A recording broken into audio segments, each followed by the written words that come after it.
السلام عليكم ورحمة الله وبركاته. ازيكم يا حبايبي، عاملين ايه؟ النهارده هنعمل لكم كيكة كده عاملة شبه الجاتو شوية، زي جاتو شاتو كده. بما ان بقى ان الاسعار البيض عليت قوي وغليت واللبن غلي وكل حاجة غليت، فقلنا بقى نعملها بدون بيض وبدون لبن وبدون سمنة، نعملها بالمكونات الموجودة عندنا في البيت، اقتصادية كده وتبقى جميلة، تبقى زي الجاتو بالظبط. هنسمي الله ونصلي على الرسول عليه افضل الصلاه والسلام، ونقول معانا المكون اللي معانا الاول. معانا كوبايه ونص دقيق ونخلتها وحطيت عليها ذره ملح. معانا كوبايه سكر هنقول بسم الله الرحمن الرحيم اهي. معانا ربع كوبايه كاكاو اهي، يعني معلقتين كبار تمام. هنقلب الخليط كله كده مع بعضه.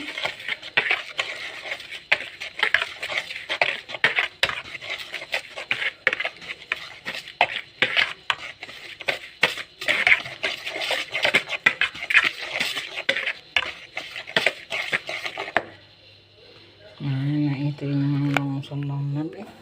بسم الله الرحمن الرحيم. معانا كوباية مية. معانا كوباية مية سخنة جامد مغلينا في الكتل، هنحط عليها معلقة كبيرة من النسكافيه عشان تعزز الطعم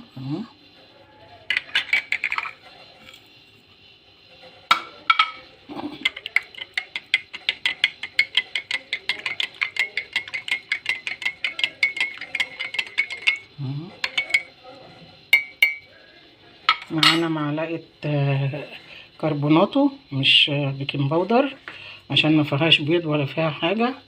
معانا معلقة صغيرة كربوناتو.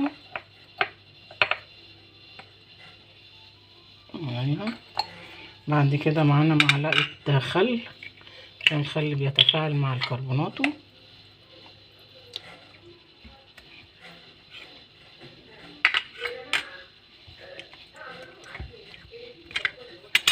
معايا معلقة خل كده عملتها، حطيتها بس مكان اللهم صل على النبي، مكان النسكافيه، فعشان كده لونها اتغير. وهنحط بقى معانا المحلول اللي احنا عملناه بالميه. بسم الله الرحمن الرحيم. الميه السخنه بالنسكافيه كله كده ايه بايديكي، كله كده، وحاجه سهله جدا، وفي 5 دقايق تحضريها وتاكلوها تحليه كده على السريع.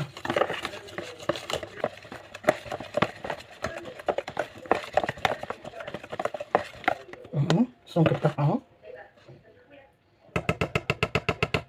نكون محضرين بقى طاسه او صينيه مقاس 24 يكون ما بتلزقش، عشان احنا هنعملها مش في الفرن، هنعملها على البوتاجاز من فوق، يعني كلها سهله في سهله. هنجيب اهي الطاسه، دهنها دهنه زيت بسيطه، دهنتها ومسحتها كمان بالمنديل. هنقول بسم الله.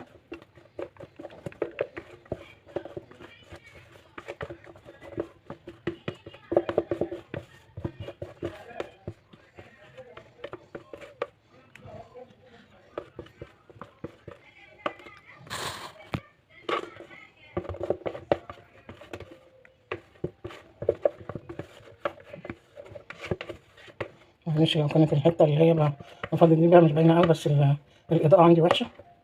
بقول لي كده ربنا ينجح القناه بتاعتي كده يا رب، عشان اعمل اضاءه حلوه، نزيد عدد المشاهدين كده عندي عشان اعمل اضاءه كويسه.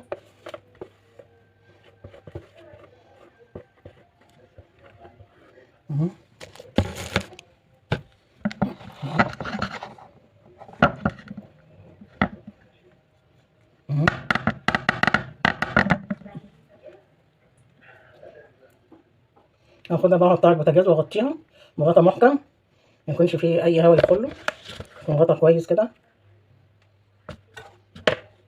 نتيجة، عشان ما تسربش هواء. غطا يكون محكم.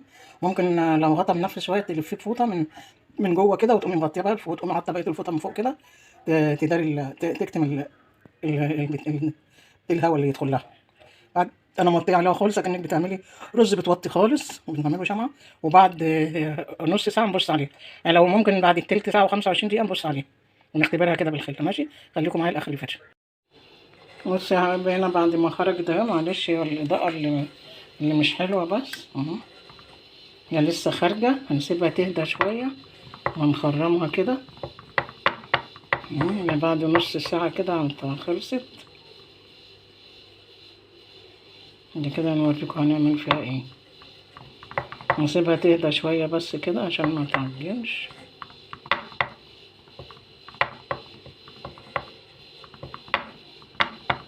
خليكم معايا بقى عشان نشوف هنعمل فيها ايه بعد كده. بصوا يا حبايبي، هنا اهوت بعد ما بردت شوية جايبين تلت كوباية لبن وهنسقيها كده. بسم الله الرحمن الرحيم.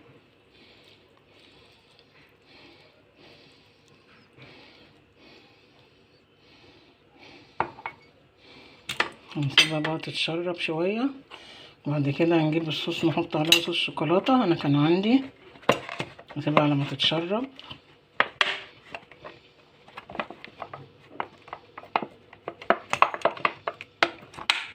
عندي صوص الشوكولاتة وكان عندي، بس لو حبيتوا تعملوه هتحطوا نص كوباية سكر، نص كوباية لبن، ومعلقتين كاكاو ونخفقهم في قلب الخلاط. وبعد كده نجيب نص كوباية زيت ونحطه سرسوب كده والخلاط شغال لغاية ما يتكون خليط زي ده كده.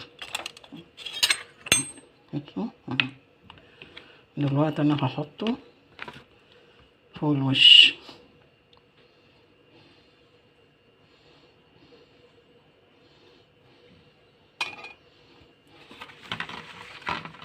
بسم الله الرحمن الرحيم.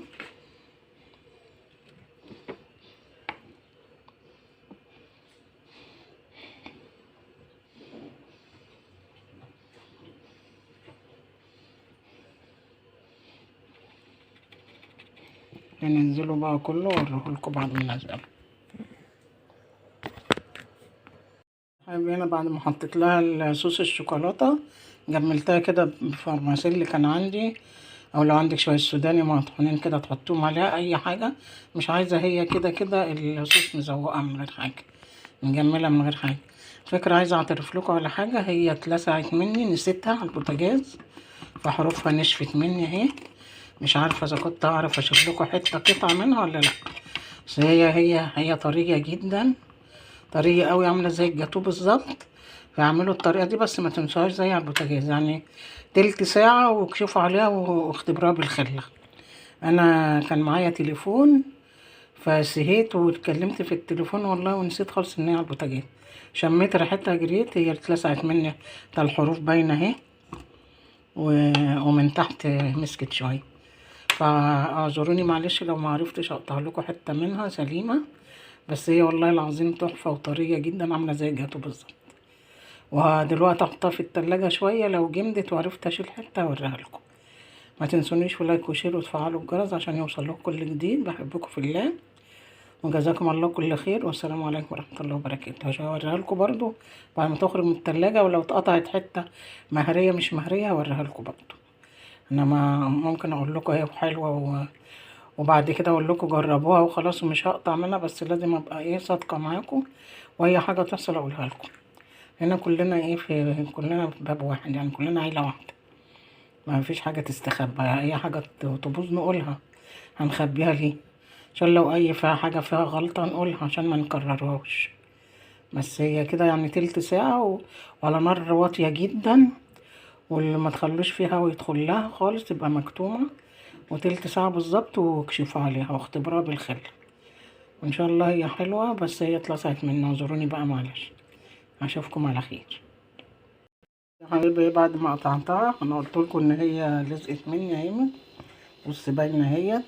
طلعت دي طبعا، لو ما كانتش لزقت كده كانت هتبقى القطعيه سميكه عن كده وتقيله. بس بص ما شاء الله طريه اهي برضو، بصوا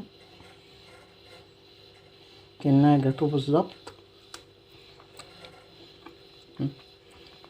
طريه خالص اهي.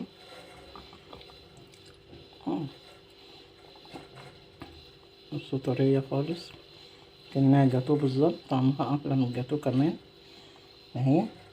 أنا وعدتكم إن أنا لو قطعت قطع هوريها لكم، اعملوها بس خدوا بالكم منها، ما تنسوهاش زي كده اهيت. وبألف هنا وشفا، وجربوها وقولوا لي رأيكم ايه. وهي طعمها جميل وحلو وطرية جدا زي الجاتوه بالظبط، وأحلى من اللي بنعملها ببيض كمان. ما تنسونيش في لايك وشير وتفعلوا الجرس عشان يوصل لكم كل جديد. بحبكم في الله، وجزاكم الله كل خير، وكل سنة وانتم طيبين، مع ألف سلامة. السلام عليكم ورحمة الله وبركاته.